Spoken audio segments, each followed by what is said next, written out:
All right, so this is our textbook. Get any edition. This is the 8th edition right here, the one that's officially adopted for the course. But get a copy of the textbook. Read the book. All right, this is the course ID for Wiley Plus. If you have any trouble, email me, visit me, make sure you get into the Wiley Plus. Let's jump into Chapter 1. Introduction. That kind of is generic. Some people may just say SKIP. I would not recommend skip. I would recommend a little bit of time in Chapter 1. Look at the sections, what and how. I'm a little clueless as what's going to be covered in there, but let's read it or skim it.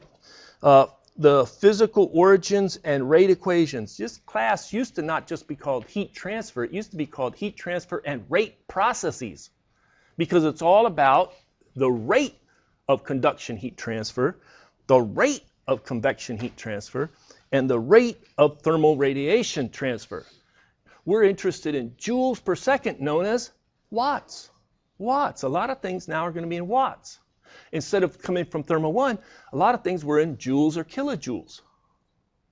Okay, that's a big focus, the rate of the conduction, convection, and thermal radiation.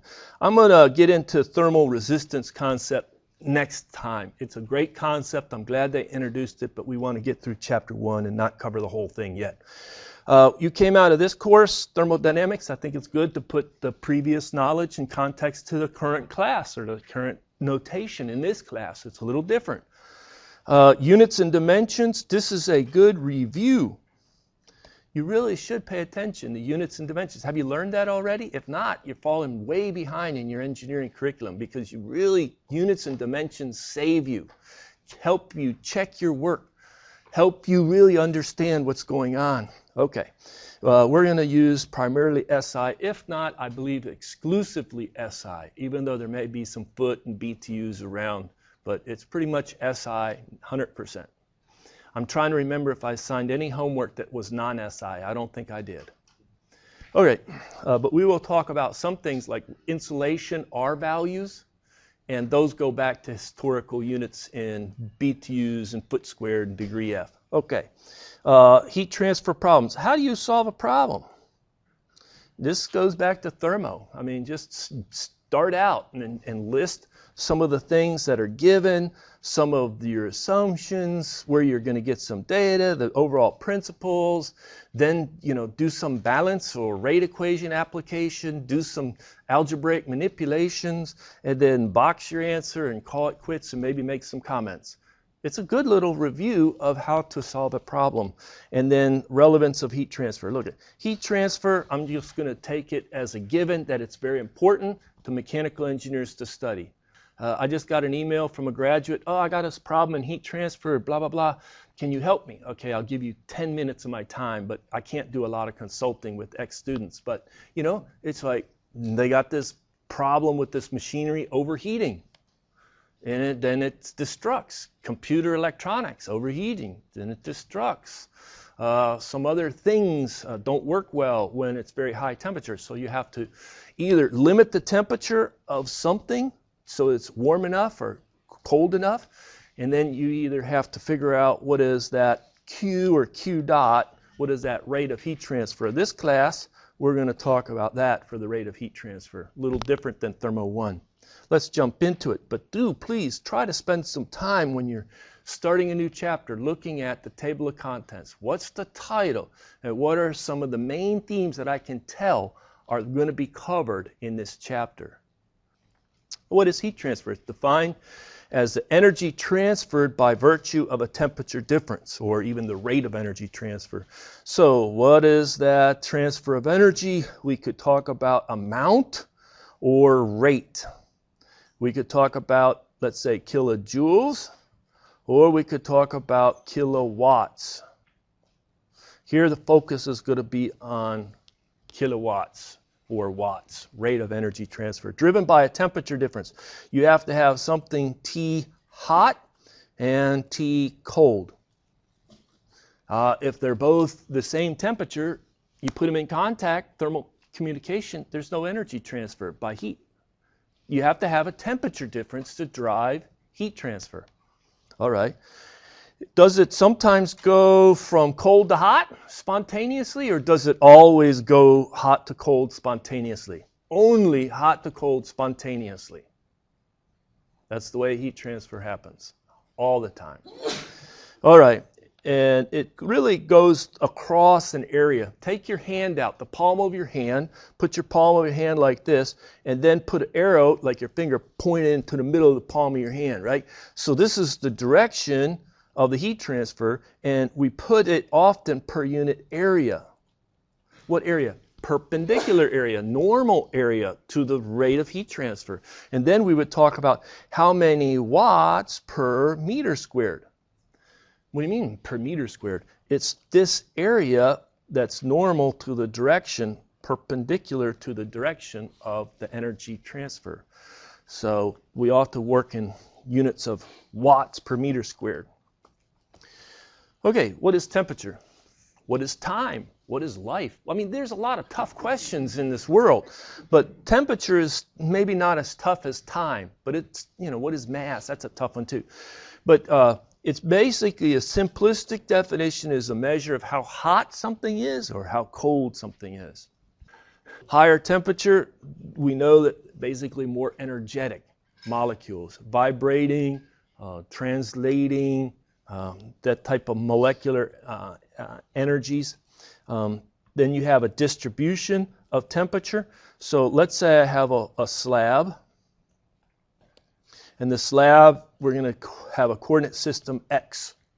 And x is going to go from 0, starting at this corner right here. This is the origin, out to L. What's the thickness of my slab? L. That's my slab thickness. And we'll talk about temperature. We'll put temperature on the y-axis.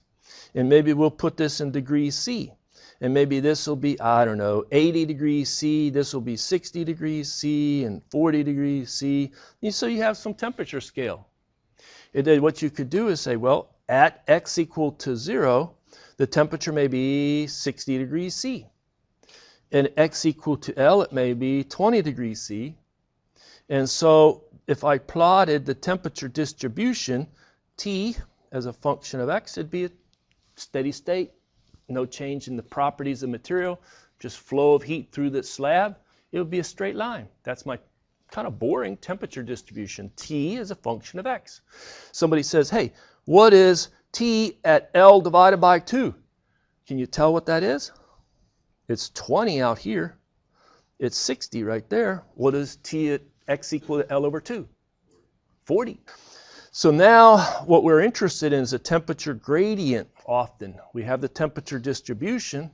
This is a 1D temperature distribution, one-dimensional. And then a temperature gradient, what would that be? How does the temperature change with respect to x? All right. Can somebody, this is going to be a clicker question. I'm going to open this up for a clicker question. I want you to give me, for this problem, as I've shown, the temperature gradient evaluated at L over 2, at x equal to L over 2, in units of degrees C per meter, and let's call this L is equal to 1 meter. Okay? You see that I had to put a numeric value for L if I want degrees C per meter because I have temperature in degrees C. And I want to know what is dt dx for that. So I have to come up here and I'm going to choose numeric response. So, and we'll go ahead and start the clickers, and you get to put in a numeric response.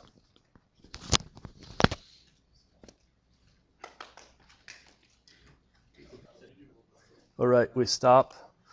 Okay, so this dt dx. Now, if I was brand new in this class, I would say I need to get t as a function of x, right?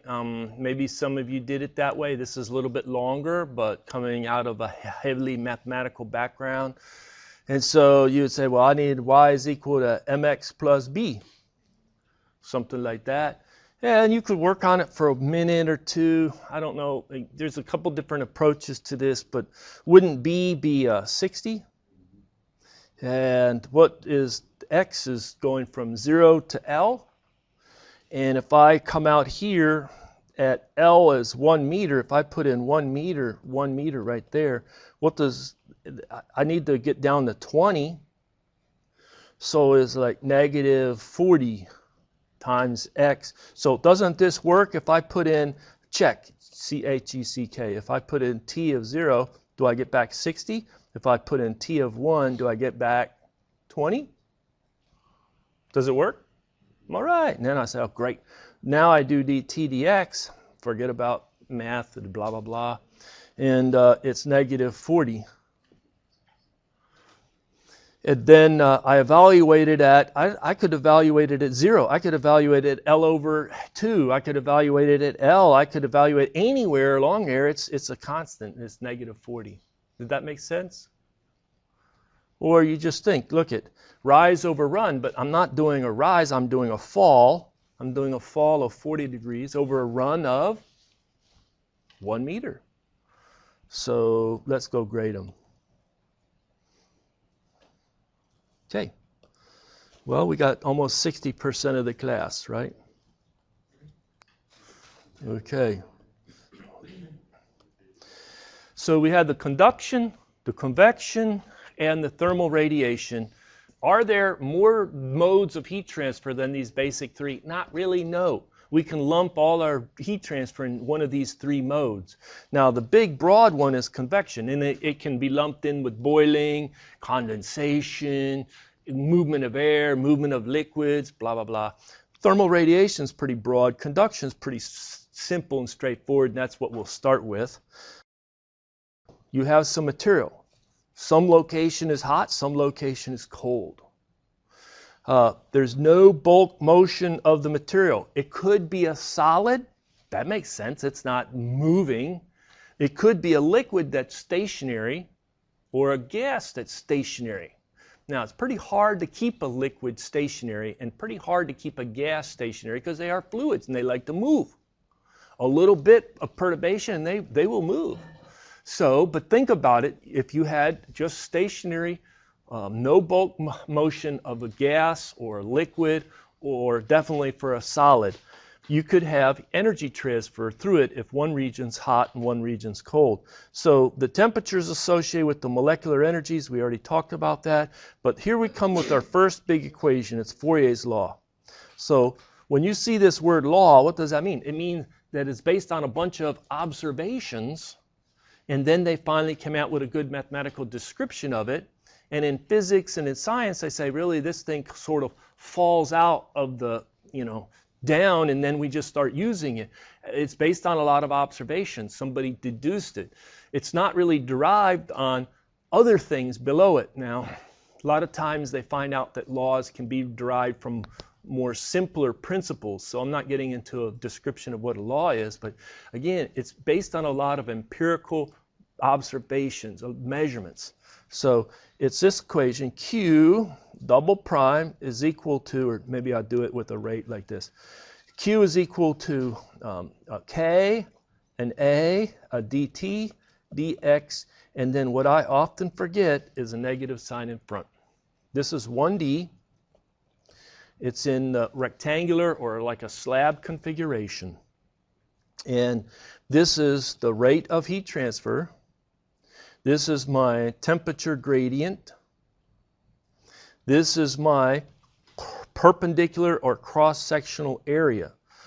And this is a new property, new to you. It's thermal conductivity. So sometimes they'll write the equation like this. Q double prime, or Q divided by A, is equal to minus K dt dx. Either way. This is a flux description of Fourier's law. This is just simply a rate description of Fourier's law. So if I looked at the units of Q, that would be in something like watts, SI unit, and this would be watts per meter squared.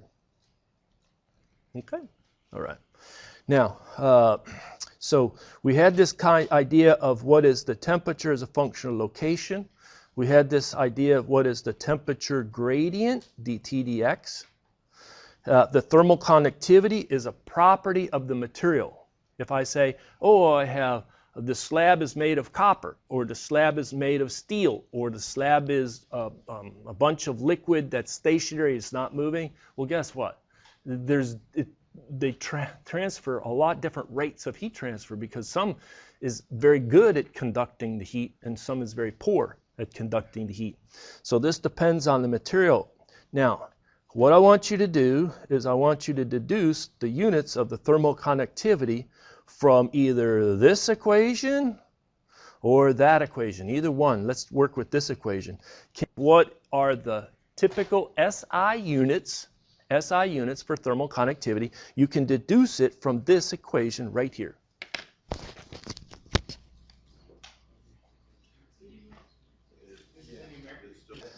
Let's take a look at our results. Who got in the watts per meter? That's pretty good. Oh, those are the ones with the iPhones and the laptops?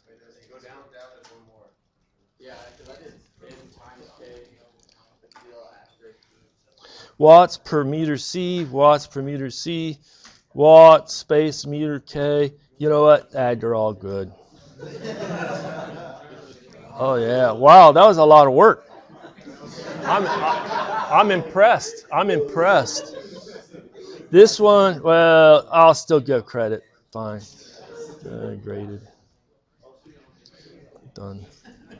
All right, so the units are for the thermal conductivity are these very funny watts per meter degree C. What is the most common error on a thermal conductivity? You'll see me try and do it every now and then too. I'll try and tuck a meter squared in there. No, no, no, no. No, no, no, no. It's just watts per meter degree C on the units. Very good. And so if you want the heat flux, we talked about that. That's watts per meter squared. All it is Q divided by A. And don't forget the minus sign. Number one error I will make, or I'm trying to not avoid that error. It's a minus sign. Yes? Is it always Celsius or? No. I'm going to ask a question about that in a minute. Cross-sectional area and the rates of heat transfer we talked about. Okay, here's a better clicker question. What are the SI units associated with thermal conductivity K?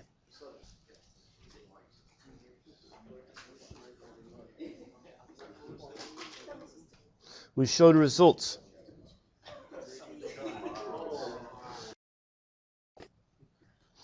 The next thing I want to do is show you some typical values of thermal conductivity. Copper, what do you think? Good compared to aluminum? Good compared to stainless steel? Yeah. So around room temperature, it's very, very high. I would throw out a number like 400. Watts per meter degree C. I know that without a lot of use of these numbers, they don't make much sense. But then cut it in half, and it's around 200 for aluminum. And then if you go, it's about 15 for stainless steel. That's a dramatic reduction. Okay, low carbon steel is about 50, and iron is around 80. Guess what? The thermal conductivity depends on the material you have. You have to know what material you have. And as you change temperature, guess what? Thermal conductivity does not stay the same. So knowing what temperature the material is at, the average temperature, and knowing then what material you have, you can get the thermal conductivity. Here's that table flushed out with more digits. 401, 205, 16 instead of 15, 54 instead of 50, and 80. All right? And you can see that, oh, look, it goes down. Typically goes down. Typically goes what? Hey, this went down with increasing temperature. What does this one do with increasing temperature? Up. Okay, well, or stays relatively unchanged. What about this one? Up. What about this one? About the same. No real up or down on that. Okay. Now let's talk about convection. Think of a solid surface like this, and you have the temperature of the surface, Ts, maybe it's 80 degrees C. I'm just going to throw out hot surface. And what do we have flowing over the surface? We have a fluid. And maybe far away, T infinity, is 20 degrees C. What's hot? What's cold? The surface is hot. The fluid far away from the surface, but it's flowing over the surface, is cold. What is the direction of the heat transfer? That's the direction from hot to cold. And we could put this as Q double prime or Q without a double prime. Wouldn't that be per unit area? I'm trying to, it's a 2D representation, but it's that perpendicular area. It's a surface area of the solid that's in contact with the fluid, that interface area. Okay, so you have bulk fluid motion this time. You have some U infinity out there. Hey, from your fluid mechanics class, what is the fluid speed at the surface right there? U infinity. No, it's not U infinity. It's no slip boundary condition is 0. So you could talk about a velocity profile. You can also talk about a temperature profile.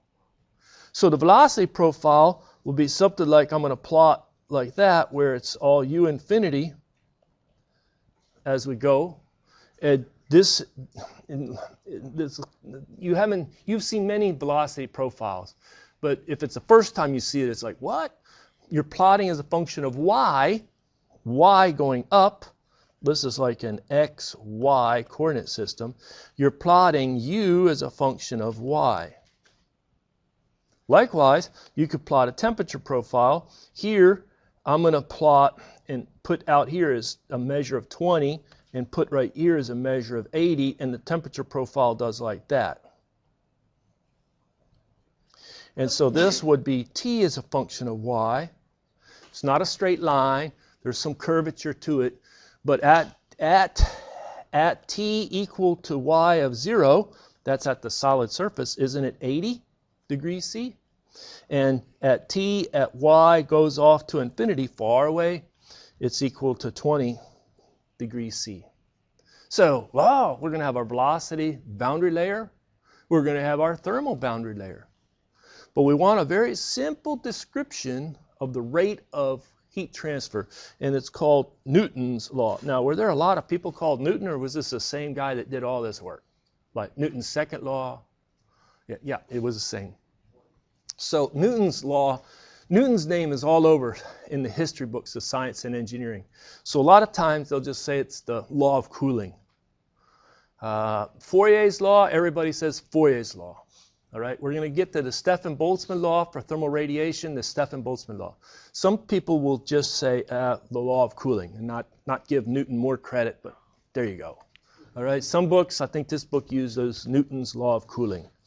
Anyway, so what do we have? The rate equation would be Q is equal to HA Ts minus T infinity. And again, this is from a hot surface being cooled by a fluid that's moving over it, cooler fluid.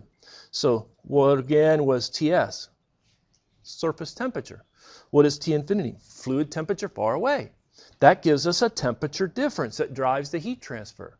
So right away, the temperature difference that drives it is Ts minus T infinity. What is this A? It's that wetted surface area. It's that area of the solid surface that the fluid's in contact with that's flowing over it. Okay. What is this H? That's our brand new convection coefficient H. H. All right. Okay. And then what is Q? It's our rate of cooling. Hey, can you tell me what was the units for Q? Watts. What are the units of area? Meters squared. We could rewrite this equation. We put Q double prime, which is Q divided by A.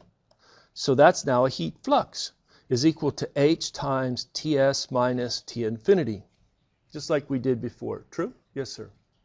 Is that area just the perpendicular area? Yeah, it's always perpendicular to the direction of heat transfer. So I'm trying to draw it like in 3D. So if it's like slanted, it's just the... So let's do this. Let's have a wall of a pipe. And the pipe is length L, all right? And the pipe has diameter D. Diameter D. and the fluid is flowing down the pipe. And I have the temperature of the wall of the pipe to be Ts. It's hot. And I'm trying to heat up the fluid. The fluid comes in at this temperature, I don't know, T1, and it goes out at this temperature, T2. It heated up. T2 is greater than T1 because of the hot pipe wall. All right. Just tell me, what is the area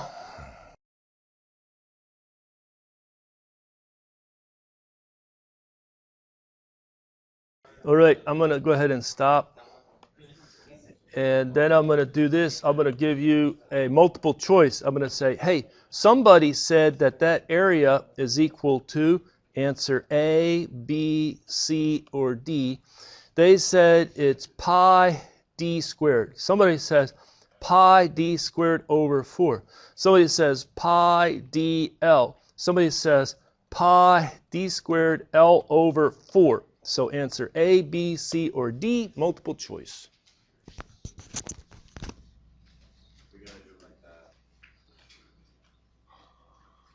All right, I'm going to go ahead and stop. If I look at answer D for a minute, all right, if I just say the diameter is in meter and the length is in meter, wouldn't I have the units? Wouldn't it be meter cubed for the final answer?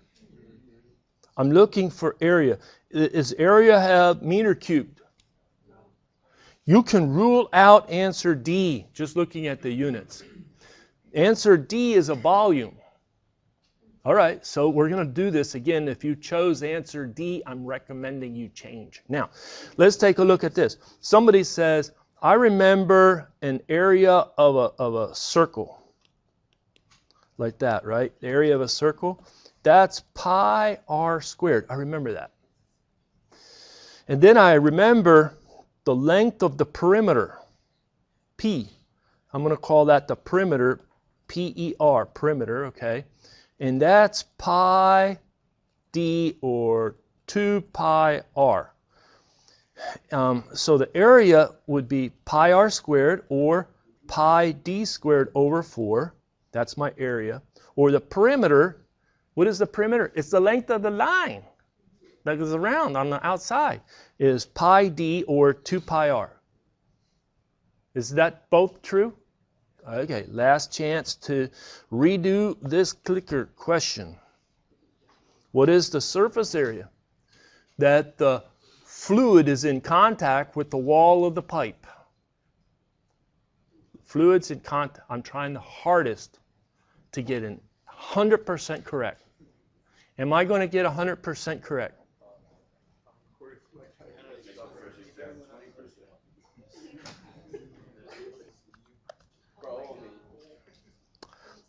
You know, it's the wetted area. It's the fluid in contact with the wall of the pipe. The wall, and so I take the perimeter and I multiply by L. Pi dl is the correct area. Thank you so much. We had only a few improvement. Is there a minus sign? None. No minus sign. But you always put hot minus cold. And you know it's flowing in the direction of hot to cold. So it's like you take ownership of the direction of the heat transfer. Yeah, yeah. For that example you gave us, the water running through the pipe with T1 and T2. Yeah, T in or T1, T2, T out. Yeah, how would we find the temperature difference with that?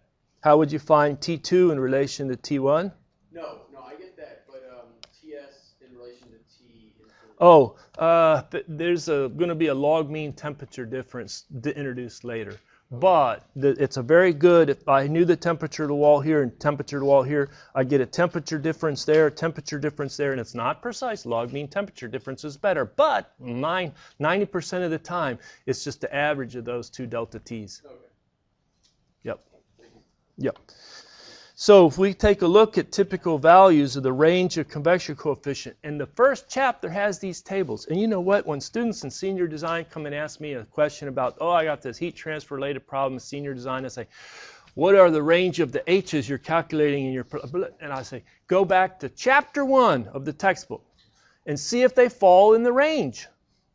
Do you have air where it's free convection, meaning there's no fan. If you have a fan, that's forced convection. You're going to get a higher H. But if you just have air, I would expect around, it's kind of hard to get below 5. I would say 10 to maybe 15, 20, up in that range, okay? But they put 5 to 25. If you're below 5 or you're above 25, that's a red flag. Look for an error in your calculation. Now, if you have water, water is much more thermally conductive. If you have just free convection, no pump, but if you have a pump, that's forced convection. So with water, you get a lot larger range, but 100 to 1,000. Yes, sir. Is this the table straight out of the book? Here, look at the range. When you have a fan or a pump, the convection coefficient goes up. When do you get the largest? When you boil or condense. And you can get significant H's when you have condensation or boiling. All right, you bring up a good point. I think I'm going to cover it right here. Somebody says, I had the convection coefficient 10 watts per meter squared Kelvin. Somebody says, I'm not using Kelvin, I'm using degrees C.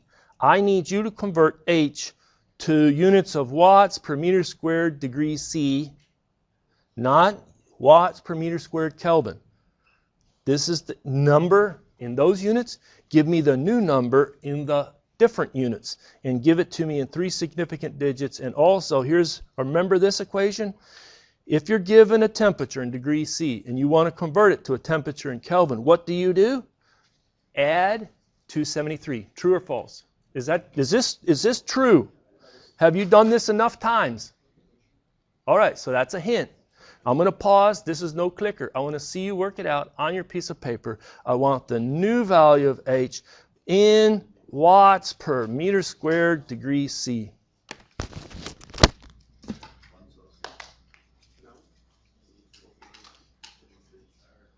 But how hard did you have to work to really get this answer? How hard did you have to work? You just had to say, hey, it's 10. Where did you use this 273.15? I didn't. But you go back to maybe Thermo 1. They have an illustration like this in the textbook. First chapter, temperature. And they talk about where water freezes. They talk about where water boils. They talk about other things. And they put in the Fahrenheit temperature scale. It goes from 32 to 212. Then they talk about degrees C.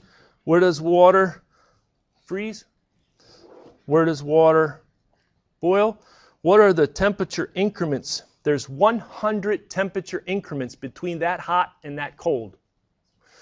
There's 180 temperature increments in degrees F. So if I say it takes this person 180 steps to walk that distance, it takes this person only 100 steps to walk that distance. Who has the bigger step? The bigger step. 1 delta T change in degree C is greater than 1 temperature change in degree F. Right? It's like bigger change in temperature. But then we come over here, we have this other temperature scale, Kelvin. All you had to do is shift things by 273. So what is that freeze point of water in Kelvin? 273. What is the boiling point? 373. How many steps? 100. So delta T, 1 change in temperature measured in degrees C is exactly 1 delta T in Kelvin. Sometimes they'll like this. 1 degree C is equal to 1 Kelvin. You're saying that is not consistent with my previous knowledge of the temperature in Kelvin is equal to the temperature in degrees C, add 273. It's like, these don't compute. They are not consistent. Well, one is telling you the temperature and how to convert between degrees C and Kelvin. Is this saying this is how I convert between degrees C and Kelvin? This one right here? No, that's telling you the temperature change. So 1 degree temperature change is equivalent to 1 degree Kelvin change.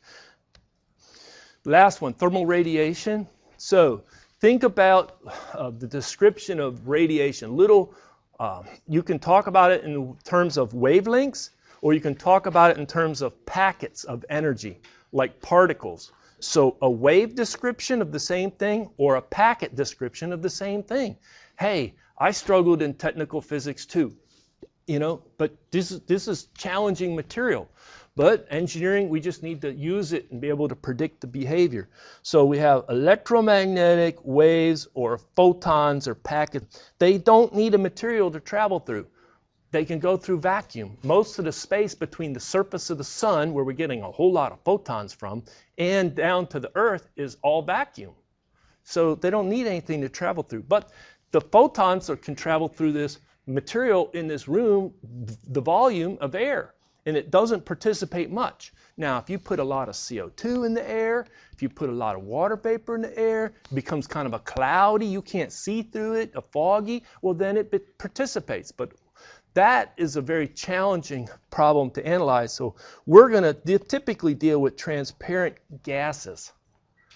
That the photons just flow from one surface to another surface. Okay. So what is our rate equation? Well, Stefan and Boltzmann both are credited with this. I'm sure they were working around the same time period. They came up with slightly different descriptions, but then they merged them, and everybody in science and engineering said, well, we need to give credit for both Stefan and Boltzmann, so the Stefan-Boltzmann law. And so what is the Stefan-Boltzmann law? It says something like the rate of thermal radiation leaving a surface is equal to sigma T to the fourth. You put an area in here for the size of the area. And now we look at this for a minute. What is this T? Temperature, but it must be absolute. Must be absolute. Only one we're using in this class is Kelvin. Every now and then I may have something in Rankine, but hey, it's Kelvin, Kelvin, Kelvin. All right, this is my area. If I put it over here, I have a flux. What is this? This is my constant. It's a Stefan-Boltzmann constant. Well, the Stefan-Boltzmann constant doesn't depend on the material. It's 5.67 times 10 to the minus 8 watts per meter squared Kelvin to the fourth power. Now, there's more digits to that constant, but we really never use them. So just put it to 3 significant digits. But you could find it to more significant digits. Now, this is for a perfect surface, a perfect emitter. Okay, the perfect emitter sends off photons at that rate. All right. If you have a hot surface, guess what? It's sending a lot of photons off. If you have a cold surface, you have to get all the way down to 0 Kelvin before it stops sending off photons. So even a super cold surface still has some radiative emission from it. Okay. Now, a real surface is characterized in relationship to the black surface or the perfect surface. And so a modified Stefan-Boltzmann would be Q is equal to the emissivity area sigma T to the fourth. This property is called the emissivity. That is a measure of how well that actual surface performs in emission compared to the perfect emitter, the black surface emitter. Okay. Now, the emissivity, if I just take a look at this equation and that equation, I compare equations, can you tell what the units of the emissivity are? Dimensionless. It's dimensionless. So emissivity is dimensionless. And now if I wanted to express it as a heat flux, I'd put Q over A is equal to again, this is a modified sigma T to the fourth. Okay. This is, again, a rate, so watts or watts per meter squared. Let's say I have a flat roof and I have a sky above. So here's my city, here's my tall building, there's my flat roof right there, and I have a sky above. Now, it's at night. Where's the sun? Not out. Not out. No sun. Don't worry about the sun yet. Okay, this roof right here will typically radiatively cool to the cold sky. The cold night sky. Now, that cold night sky could be a cloud-covered evening, and it could be relatively warm, but it's still cold compared to the surface of the earth. Or it could be a really clear night. In the winter, I know we're moving into summer, but think back to winter. Every now and then you can walk outside at about 8 or 9 o'clock, about the time you're going to go to sleep. You look up at the sky. If it's all cloud-covered, it's not going to get that cold. But if it's a really clear sky, your experience has been it's going to really get cold because of radiative cooling. So that effective sky temperature depends on what's happening up there. But you can think about this as a surface. Surface number 2. I know it's kind of a funny surface. And this is surface 1. And what we're interested in is not just photons leaving surface 1, but guess what the photons can do from the sky? They can come back. We have a net exchange. So I know Stefan-Boltzmann law is tough because you have the pure Stefan-Boltzmann law without a modified surface emissivity. Then you have the Stefan-Boltzmann law with the emissivity, and now really we need to use it in radiative exchange because a surface, if it's sending photons out, there's probably something out there sending photons back. And so the rate of heat transfer per unit area of the roof is going to be the emissivity of the roof, Stefan-Boltzmann constant. Then I'm going to have the temperature of the roof to the 4th power minus the temperature of the sky, that other surface, temperature 2 or sky, to the 4th power. It's like, hey, you're sending me your photons, I'm sending you my photons. What's the net exchange? And then you can calculate what is that rate of cooling. There's many other examples, but this gets us started. Hey, do you want an easy clicker question?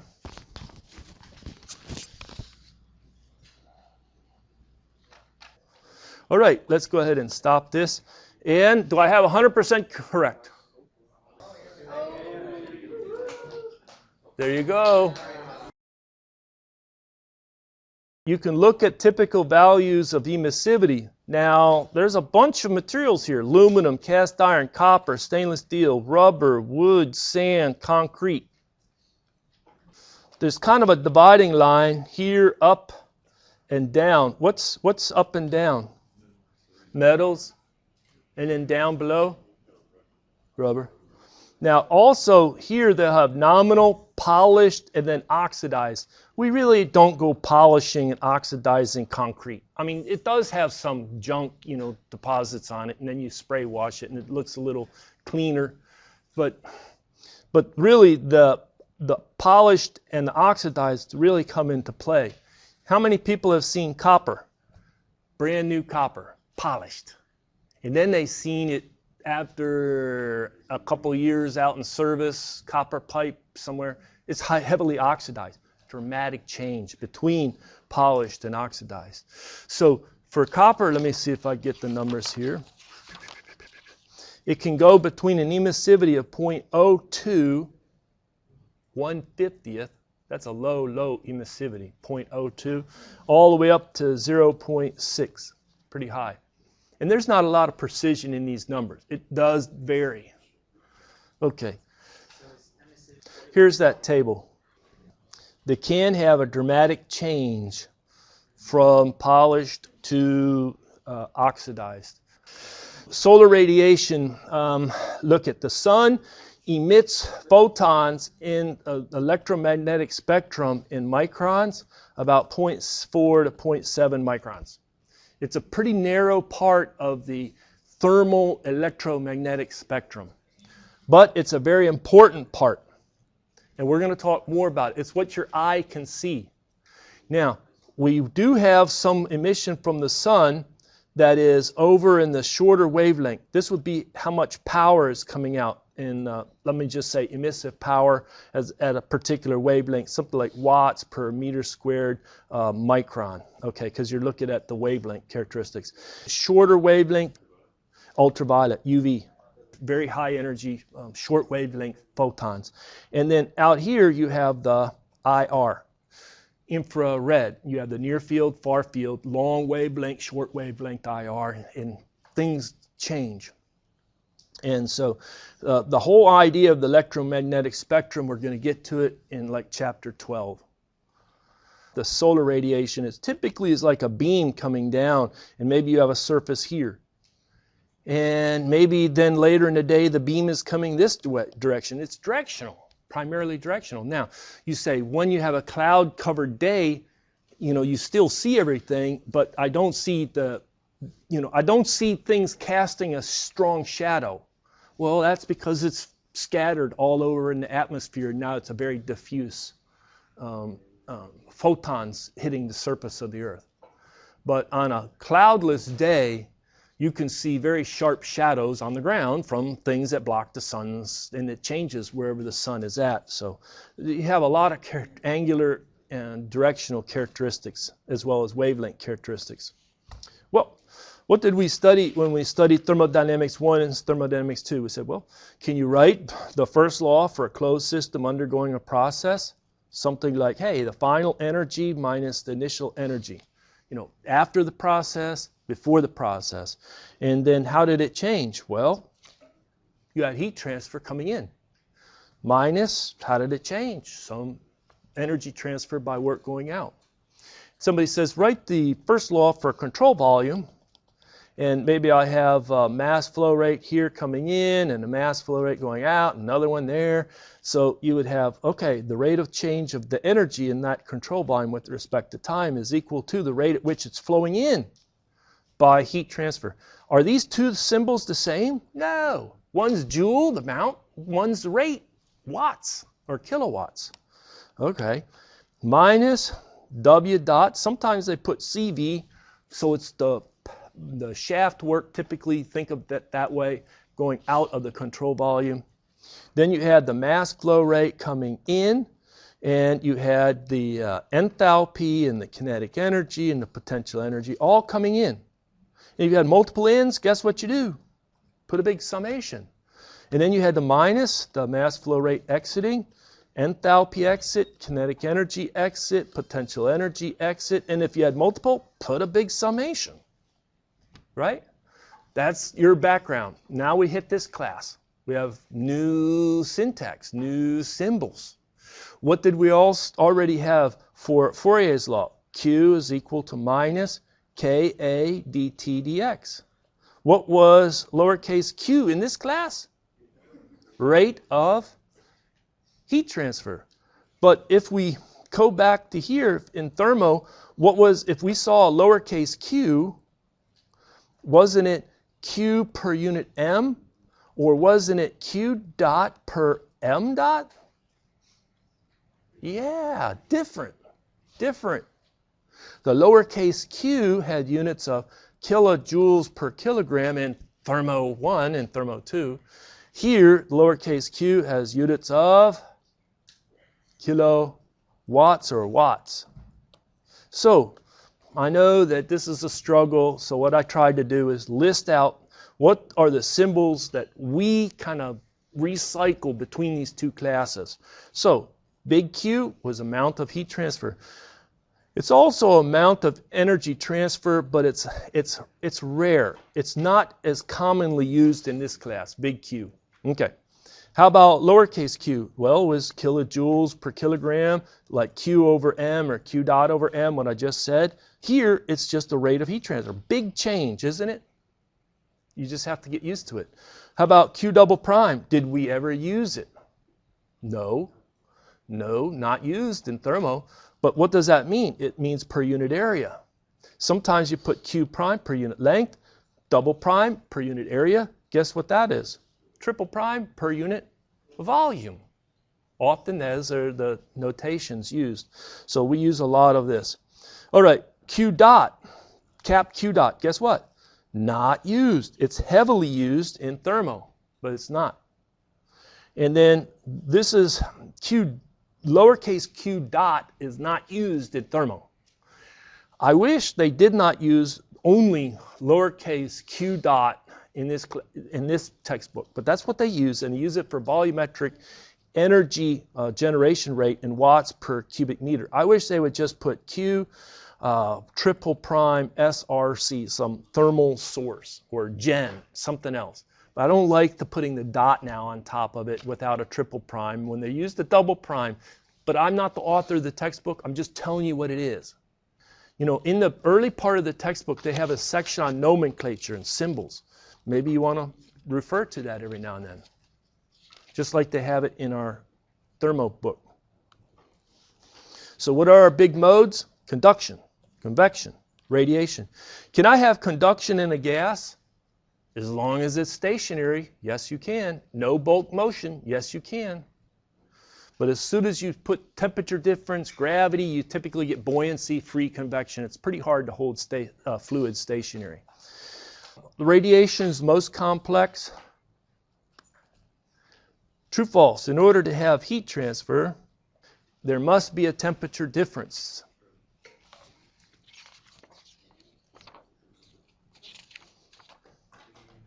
Show the results.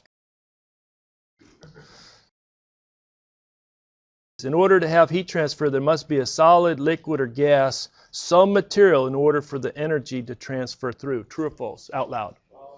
Radiation can go through a vacuum. How about this one? What is the thermal conductivity? K. What are the typical units? Watts per meter Kelvin or watts per meter degree C. Okay. Convection coefficient, H. Watts per meter squared Kelvin. Watts per meter squared degree C. Emissivity, dimensionless. So all of that is very good. I see I'm out of time. Next time we move into chapter 2, please get your Wiley Plus accounts up and running. If you have a question for me, I'll be available right after class. Thank you.